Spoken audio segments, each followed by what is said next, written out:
नान पूरे करने वो कह रहा आपको मम्मी इधर मैं मेरी गल सुन मैं नान का करना मैंने कहा मतलब चले जाओ की बात है ना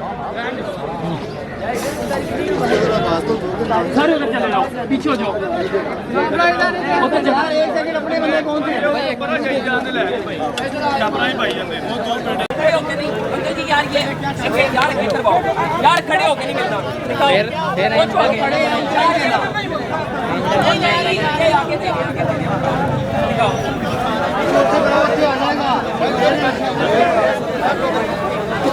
अस्सलाम वालेकुम नाज़रीन, ये आप देख रहे हैं अल